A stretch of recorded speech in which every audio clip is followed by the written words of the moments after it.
Hello students, welcome to the class. In today's lecture, we will discuss the general characters of phylum Coelenterata. Okay. Phylum Coelenterata is also known as phylum Cnidaria. Phylum Coelenterata is also known as phylum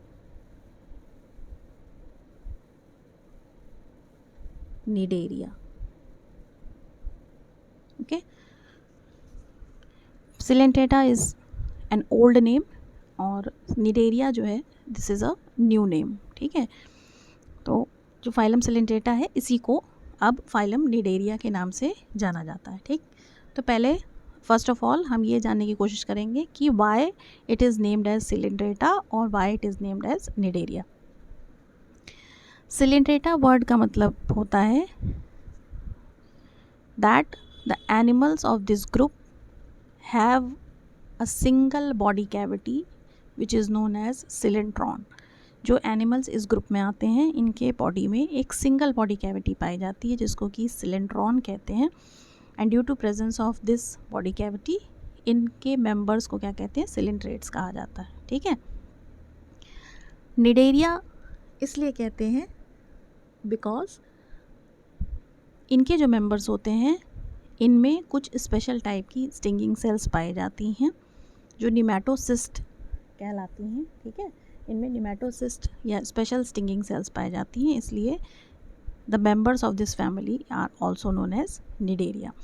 तो यहाँ हम phylum Coelenterata कहें या हम phylum Cnidaria कहें, both are same, एक ही phylum की हम बात कर रहे हैं. ठीक है. अब हम इसके कुछ जनरल कैरेक्टर्स देखेंगे. सबसे पहले इन एनिमल्स का हैबिटेट कैसा है. तो ये एनिमल्स कैसे हैं, दे आर एक्वेटिक एनिमल्स. ये पानी में पाए जाते हैं, मोस्टली मैराइन होते हैं, यानी मोस्टली ये सी वाटर में पाए जाते हैं. फ्रेश वाटर स्पीशीज़ भी हैं बट मैक्सिमम स्पीशीज़ इसकी कैसी हैं, सी वाटर में पाई जाती हैं. सॉलिटरी हो सकते हैं या कॉलोनियल हो सकते हैं, कॉलोनी में रह सकते हैं या अकेले अकेले रह सकते हैं. ठीक है. इनमें जो सिमिट्री है, सिमिट्री का मतलब होता है कि बॉडी को जब किसी सेंट्रल एक्सिस से काटा जाता है, किसी एक्सिस पर से काटा जाता है, तो बॉडी क्या है, दो इक्वल हाफ्स में डिवाइड होती है और वो दोनों इक्वल हाफ एक दूसरे का मिरर इमेज बनाते हैं. तो ऐसे फिनोमेना को हम क्या कहते हैं, सिमिट्री कहते हैं. ठीक है. तो सिमिट्री इसमें रेडियल हो सकती है या बाई रेडियल हो सकती है. ठीक है. रेडियस से काटे जाने पर ये एनिमल सिमिट्री शो करता है. Body organisation cell tissue grade होता है, यानी कि इन डेवलपमेंटल प्रोसेस, डेवलपमेंट के प्रोसेस में जो सेल्स होती हैं वो यूनाइट करके टिश्यू बनाती हैं. टिश्यू जब मिलते हैं तो वो क्या बनाते हैं, ऑर्गन बनाते हैं. ऑर्गन्स यूनाइट करके ऑर्गन सिस्टम बनाते हैं और ऑर्गन सिस्टम, ढेर सारे ऑर्गन सिस्टम मिलके एक ऑर्गेनिज्म बनाते हैं. ठीक है. यहाँ पर जो सेल्स हैं वो अभी यूनाइट करके कुछ टिश्यूज़ बना पाई हैं और ये टिश्यूज़ क्या करते हैं, हर फंक्शन के लिए अलग अलग तरह के सेल्स और अलग अलग तरह के टिश्यू जो है वो बॉडी में क्या होते हैं, प्रेजेंट होते हैं. ठीक है. जो अलग अलग फंक्शन परफॉर्म करते हैं. तो इस तरह के बॉडी ऑर्गेनाइजेशन को सेल टिश्यू ग्रेड कहते हैं. इनका जो एक्सोस्केलेटन होता है, एक्सोस्केलेटन, एक्सो का मतलब एक्सटर्नल, स्केलेटन का मतलब that structure which supports the body, जो बॉडी को क्या करता हो, सपोर्ट करता हो. एक्सो का मतलब होता है बाहर, यानी बॉडी के बाहर पाया जाने वाला स्केलेटन क्या कहलाता है, एक्सोस्केलेटन कहलाता है. इन फाइलम Coelenterata ये एक्सोस्केलेटन दो तरह का हो सकता है, आइदर इट कैन बी काइटनीशियस और इट कैन बी कैलकेरियस. या तो ये काइटन का बना हो सकता है, पेरीसार्क कहते हैं उस कंडीशन में इसको, अगर ये काइटन का बना हुआ है तो. और अगर ये कैल्शियम कार्बोनेट का बना हुआ है तो इस तरह का एक्सोस्केलेटन जो है वो कोरल्स में प्रेजेंट होता है. ऐसे मेंबर्स को जिनमें कैल्शियम कार्बोनेट का बना हुआ एक्सोस्केलेटन पाया जाता है, they are known as corals. ठीक है. तो एक्सोस्केलेटन दो तरह का हो सकता है, either it can be made of chitin और it can be made up of calcium carbonate. इनकी बॉडी डिप्लोब्लास्टिक होती है, दैट इज़ इनमें दो सेलुलर लेयर्स पाई जाती हैं. जो बाहर वाली लेयर होती है उसको एपिडर्मिस कहते हैं और जो अंदर की लेयर होती है वो क्या कहलाती है, गैस्ट्रोडर्मिस कहलाती है. और इन दोनों के बीच में, दोनों वॉल्स के बीच में एक जिलेटिनस लेयर पाई जाती है जिसको कि मीजोग्लिया कहते हैं. ठीक है. ये जो जिलेटिनस लेयर होती है दोनों वॉल्स के बीच में, मतलब एपिडर्मिस और गैस्ट्रोडर्मिस के बीच में एक जिलेटिनस लेयर होती है। इसमें बहुत ही एडवांस टाइप की सेल्स और टिश्यूज़ पाए जाते हैं, इसलिए इन एनिमल्स को ट्रिप्लोब्लास्टिक भी रिगार्ड किया गया है या कहा जा सकता है। They can also be regarded as triploblastic, क्योंकि ये जो मीजोग्लिया की लेयर है ये बहुत ही एडवांस टाइप के सेल्स और टिश्यूज़ की बनी होती है, इसलिए it can also be regarded as triploblastic. ठीक है, बट अगर सिर्फ जर्म लेयर्स के बारे में डिस्कशन करते हुए देखें तो ये डिप्लोब्लास्टिक होते हैं। इनमें दो लेयर्स जो है वो वेल डेवलप्ड होती हैं, एपिडर्मिस बाहर वाली और अंदर वाली गैस्ट्रोडर्मिस, और दोनों के बीच में एक जिलेटिनस लेयर है जिसको म्यूजोग्लिया कहते हैं। पर since it is advance layer, बहुत ही एडवांस्ड सेल्स बनी है, and that's why it is also regarded as triploblastic. They can be also regarded as triploblastic. Then जो फाइलम सिलेंट्रेटा के मेंबर्स होते हैं, इनमें एक बहुत ही इंपॉर्टेंट फिनोमिना पाया जाता है जिसको पॉलीमॉर्फिज्म कहते हैं। This is one of the most important characters of this phylum, और इस तरह का फिनोमिना जो है वो फाइलम सिलेंट्रेटा के मेंबर्स में ही देखने को मिलता है। पॉलीमॉर्फिज्म का मतलब, पॉली मतलब बहुत सारे, मॉर्फिज्म मतलब मॉर्फ मतलब फॉर्म्स। ठीक है, तो एक ही एनिमल इसमें एक से ज़्यादा फॉर्म में देखने को मिल सकता है, इसको हम क्या कहते हैं, पॉलीमॉर्फिज्म कहते हैं। ठीक है, जनरली इसमें दो ऐसे फॉर्म्स मिलते हैं देखने को, एक होता है पॉलिप और दूसरा होता है मेड्यूसा। जो पॉलिप होते हैं ये ट्यूब लाइक स्ट्रक्चर होते हैं, एक सिरे पे सबस्ट्रेटम से अटैच होते हैं और दूसरा एंड इसका क्या होता है, फ्री होता है। ठीक है, तो कुछ इस तरह का इनका स्ट्रक्चर होता है, एक सिरे पे ये किसी सबस्ट्रेटम से अटैच होंगे और दूसरा एंड इनका क्या होगा, ये फ्री एंड होगा। ठीक है, एक सिरा क्या है, अटैच्ड है, और दूसरा एंड क्या होगा, फ्री होगा, ट्यूब लाइक स्ट्रक्चर होंगे, तो ये क्या कहलाएंगे, पॉलिप कहलाएंगे। ठीक है, वहीं मेड्यूसा जो होते हैं ये उल्टी छतरी की तरह या अम्ब्रेला लाइक स्ट्रक्चर होते हैं, इस तरह का स्ट्रक्चर होता है। ठीक है, इसको हम क्या कहते हैं, मेड्यूसा कहते हैं, ये मेड्यूसा कहलाता है, और ये फ्री स्विमिंग स्ट्रक्चर होते हैं, फ्री स्विमिंग। ठीक है, ये फ्रीली क्या कर सकते हैं, स्विम कर सकते हैं, एक जगह से दूसरे जगह मूव करके जा सकते हैं। ठीक, जबकि पॉलिप क्या होते हैं, अटैच्ड फॉर्म होते हैं, दे कैन नॉट मूव, वो मूव नहीं कर सकते, बट मेड्यूसा क्या है, मूव कर सकते हैं। ठीक है, तो दो फॉर्म्स में ये देखने को मिलते हैं। ये जो पॉलिप और मेड्यूसा फॉर्म्स हैं, इनमें कुछ special sensory organs, tactile organs present होते हैं जिनको कि टेंटिकल्स कहा जाता है।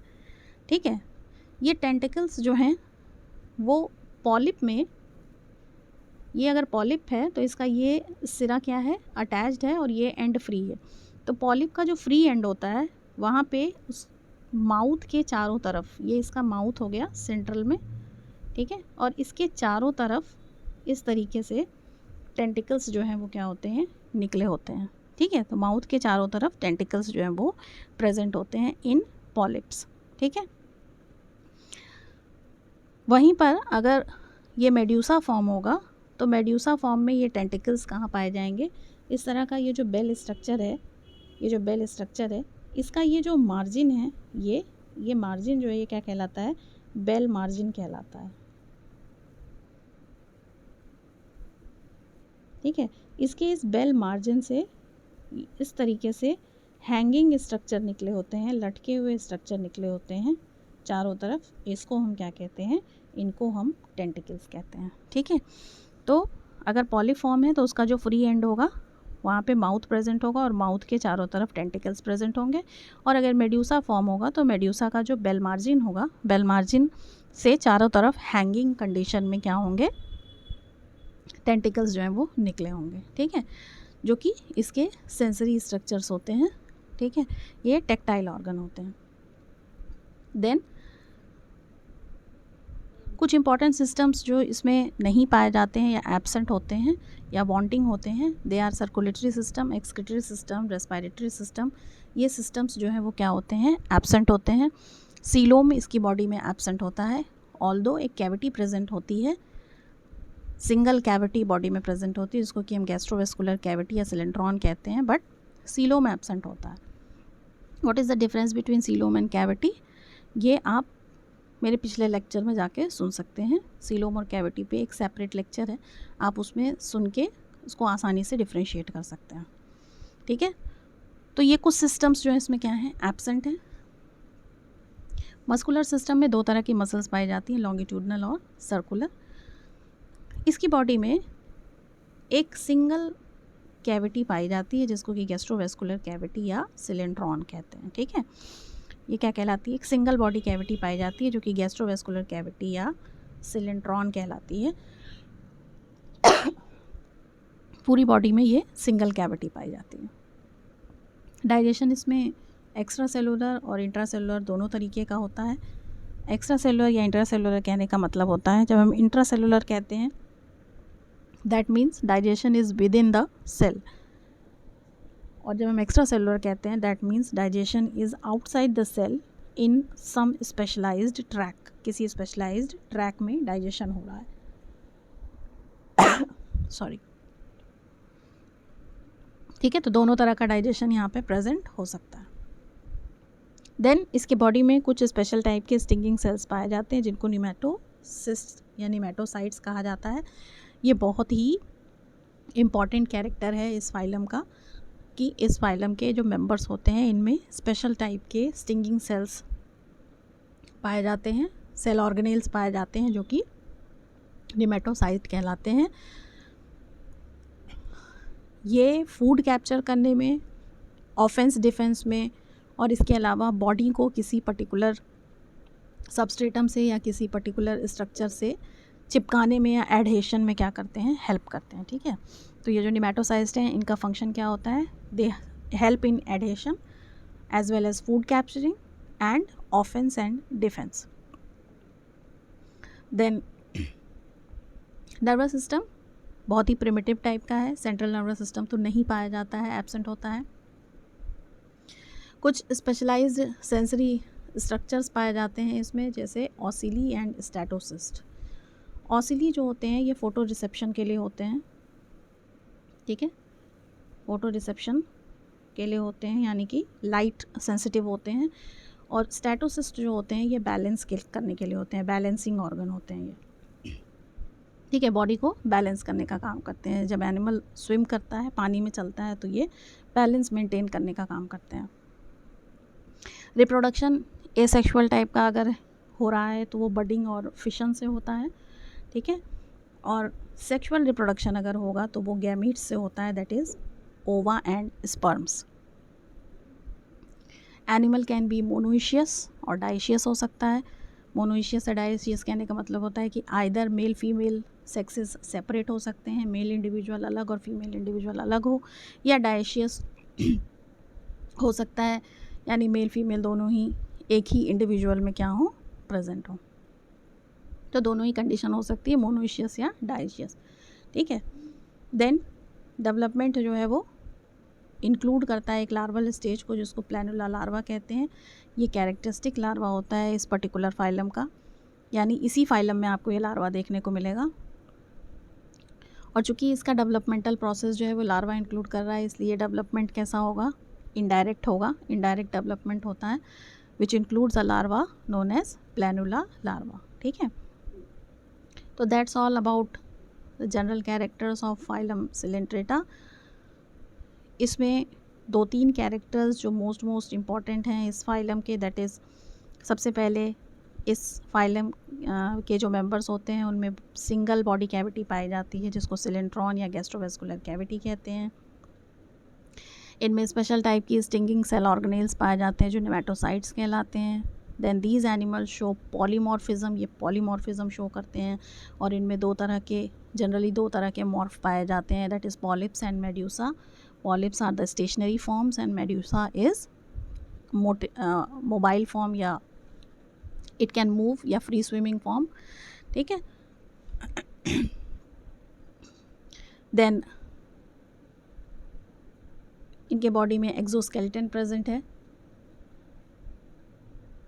टेंटिकल्स प्रेजेंट होते हैं बॉडी पे जो कि सेंसरी ऑर्गन के तरह काम करते हैं, टेक्टाइल ऑर्गन की तरह काम करते हैं। लार्वा, प्लेनुला लार्वा पाया जाता है इनके डेवलपमेंट में। तो these are some of the important characters of this phylum, which is known as phylum Coelenterata, or you can also call it phylum Cnidaria। ठीक है, ये कुछ important characters हैं इन phylum के। I hope आपको मेरी बात समझ में आ गई होगी। अगर फिर भी कुछ confusion हो तो you can ask me, and if you like the video then please do like, share and subscribe. Thank you for listening.